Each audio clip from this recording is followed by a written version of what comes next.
writing. Jadi menulis itu punya dimensi eskatologis, punya dimensi ukrawi. Jadi nulis itu jangan sembarang, jangan hanya sekadar hobi. Dia hanya hobi salah satu stage atau tahap, tapi bukan tujuan tertingginya. Tujuan tertingginya adalah keberkahan nilai. Apakah keberkahan nilai itu? Mari kita kupas satu persatu.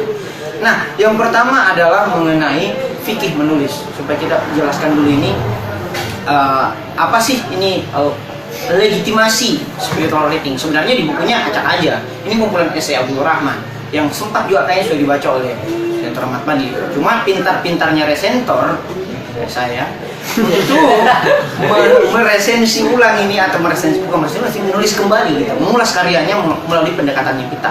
Yang pertama fikih menulis. Fikih menulis yang saya rangkum di sini ada 4. Pertama tentunya dari nas Al-Quran.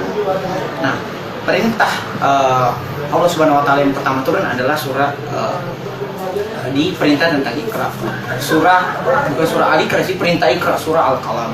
Nah, di situ dijelaskan bagaimana perintah membaca menggunakan kalamillah. Kalam itu pena.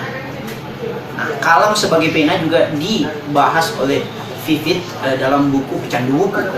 Pecandu Buku itu keren bukunya, ya lumayan lah walaupun kumpulan esai, tapi bagi pemula itu bisa direkomendasikan juga Pecandu Buku. Ada kayaknya bukunya di semua dan resensi di situ, bisa dibaca secara gratis open display. Nah, yang kedua itu yang pertama nas Al-Qur'annya. Yang kedua adalah sabda Rasulullah SAW, tuntutlah ilmu hingga ke negeri Cina. Tuntutlah ilmu ke negeri Cina. Apa sih maksudnya gitu? Tuntutlah ilmu ke negeri Cina. Nah, maksudnya adalah karena Cina dari dulu sebagai sebuah peradaban itu dikenal sebagai bangsa penulis, sementara Arab hanya sebagai bangsa penghafal. Sehingga Rasulullah menekankan bahwa wahai sahabat-sahabat, tuntutlah ilmu semuanya, karena negeri Cina itu adalah negeri para penulis. Nah, mungkin teman-teman masih mendapati banyak kitab-kitab Cina klasik itu, yang kitab kungfu, kitab ramuan obat, itu sangat klasik banget karena mereka memang bangsa penulis. Yang ketiga adalah asar dari Sayyidina Ali yang sempat tadi kita bahas dalam komentarnya Hermawa Qasim, bahwa kata Sayyidina Ali, tangkaplah ilmu dengan menulis. Itu artinya membaca tok atau menyimak tok membuat ilmu atau pengetahuan itu liar. Liar, sehingga tulisanlah yang kemudian bisa mengikatnya. Nah, yang keempat adalah kalau kita pakai ijma, ya, ulama itu adalah pewaris Nabi, dan pewaris Nabi itu dalam hati ulama juga merupakan penulis. Misalnya kita ambil contoh ya, Imam Ali Zainal Abidin, dialah yang kemudian menulis kitab yang berjudul Risalah Al-Hukuk, atau 50 hak-hak insan kepada Tuhan dan alam semesta. Begitupun juga misalnya kalau teman-teman merujuk kitab Sahifah Sajadiyah, kitab Najul Balaga dari Sayyidina Ali, itu para penulis-penulis semua. Sehingga Tuhan pun sebenarnya menulis. Dalam mana? Dalam Lauhul Mahfuz. Tuhan memberikan kita teladan pertama tentang pentingnya menulis, karena Tuhan juga menulis dalam Lauhul Mahfuz. Terlepas lagi nih medium yang digunakan apa gitu ya. Jadi Tuhan dulu bagaimana menulisnya, pakai pensil atau apa, laptop atau apa, itu kan medium aja. Makna yang disampaikan bahwa Tuhan pun menjadi teladan yang pertama kali mencontohkan kita bahwa penting itu menulis. Tapi Tuhan menulis jangan dianalogikan seperti manusia, karena dia mau menyempurnakan diri atau bagaimana. Enggak, dia hanya memberikan contoh pada kita. Nggak mungkin dong karena Tuhan hobi kan? Nggak mungkin Tuhan hobi atau Tuhan pelarian atau Tuhan atau aktualisasi diri kan? Nggak mungkin dong. Titik koma nggak jelas. Nggak mungkin gitu. Jadi teman Pandu. Nggak mungkin dia nulis buruk. Nah, apa saja faedah-faedah menulis? Faedah-faedah menulis itu ada, pertama, jihad ilmu. Nah, kenapa perlu kita tekankan jihad ilmu? Silakan baca buku jihad ilmu, ada juga di rak bukunya resensi.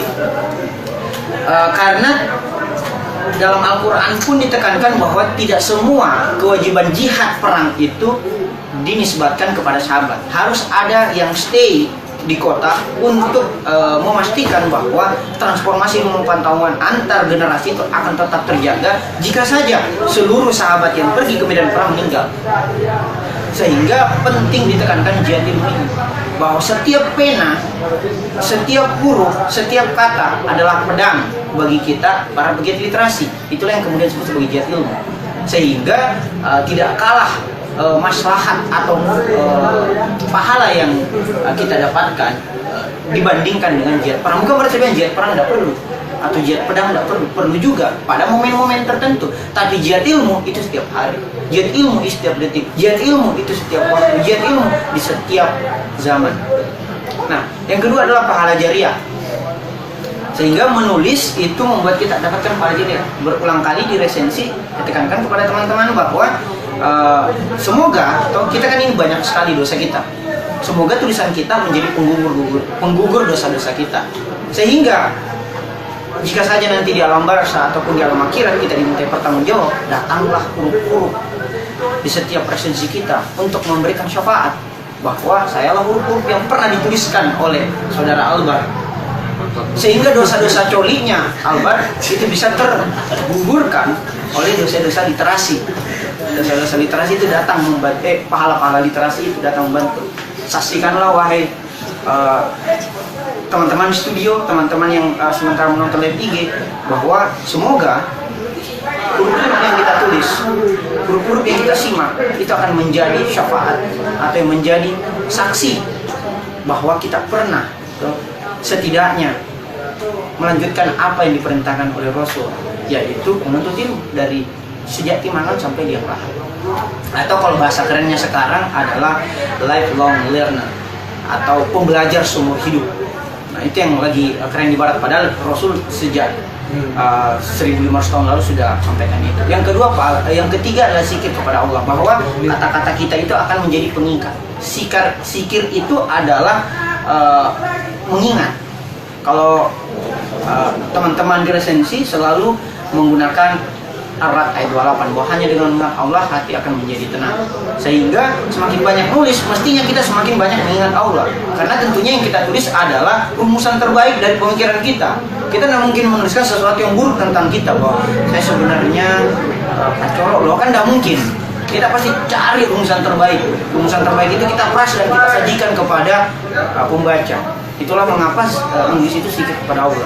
Dan faedah menulis juga adalah menegakkan amar ma'ruf nahi munkar, mencegah kepada keburukan dan mengajak kepada kebaikan. Selanjutnya mengenai adab-adab menulis.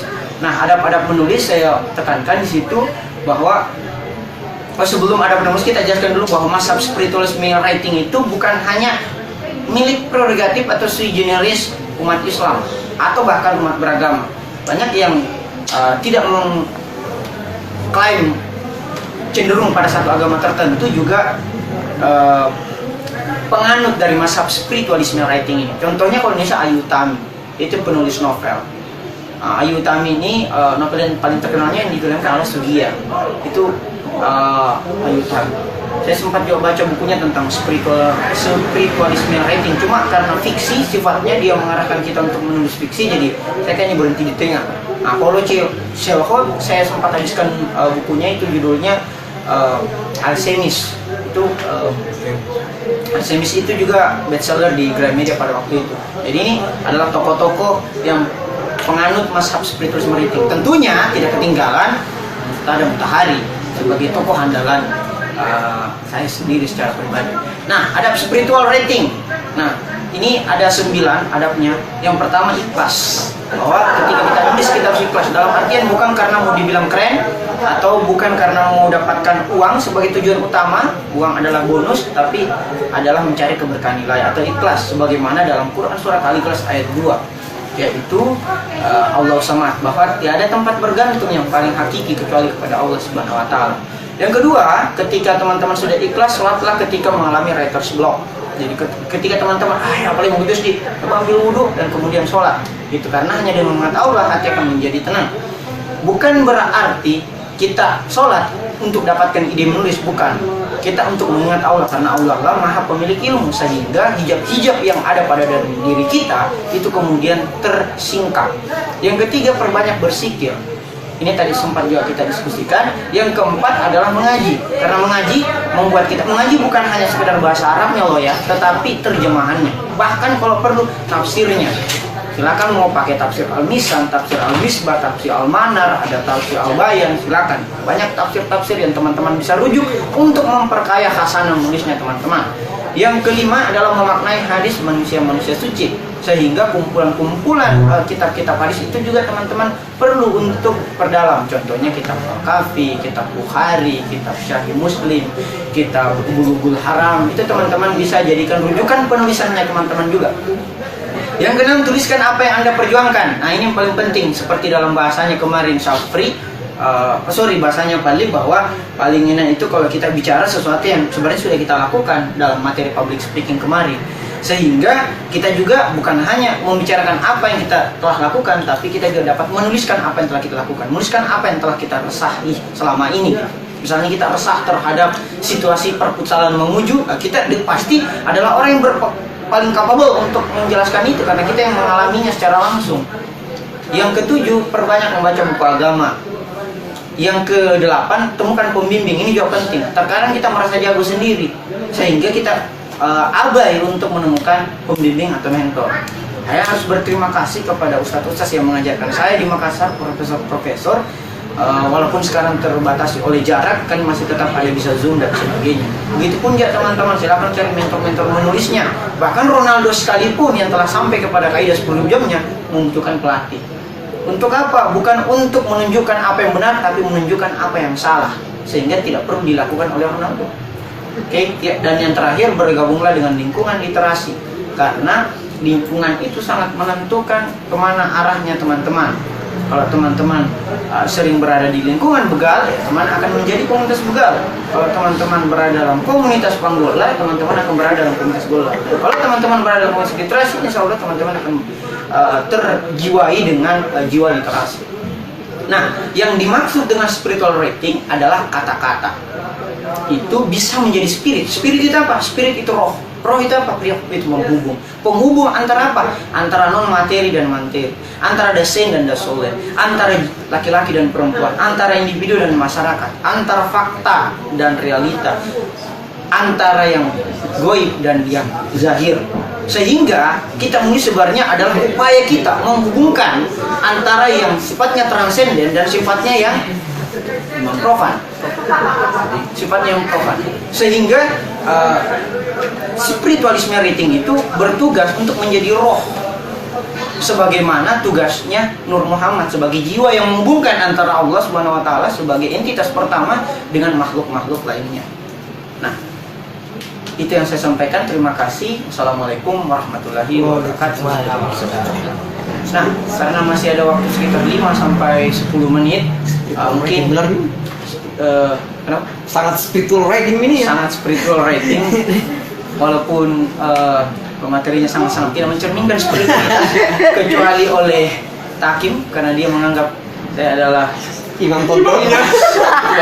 Dalam jangka panjang, dalam 2 tahun ke depan, tidak tahu apa setan apa yang memasuki pikirannya.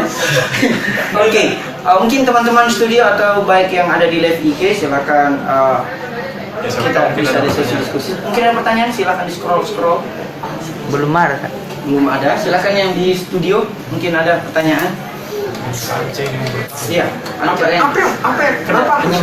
Kak, belum terlalu paham Kak tadi antara perbedaannya itu yang jihad sama jahriyah. Ada tadi Pahala jariah. Iya. Oke. Jihad itu kan adalah perjuangan kan? Perjuangan. Ada banyak terminologi jihad, jihad hawa nafsu, jihad perang itu, jihad literasi. Nah, yang dimaksud jihad ilmu adalah ilmu pengetahuan itu kita jadikan medan pertempuran kita. Untuk apa? Bukan menumpas musuh. Musuh kita adalah kebodohan. Jadi jihad literasi itu tujuannya adalah menumpas kebodohan. Itu yang pertama. Yang kedua, apa bedanya dengan pahala jariah? Pahala jariah itu adalah implikasi dari jihad ilmu kita itu. Implikasi itu adalah akibat eskatologisnya aja gitu, bahwa ketika kita melakukan jihad ilmu itu, insya Allah akan ada pahala jariah yang kita akan dapati di kemudian hari. Gitu bro. Yang lain mungkin? Saya spesifik Kalbar. Pertanyaannya, Kenapa rambutnya? Sebentar ini kembang. saya ingin meminta tipsnya Mas Albar di tengah kesibukannya yang sangat padat ini. Setiap hari dia harus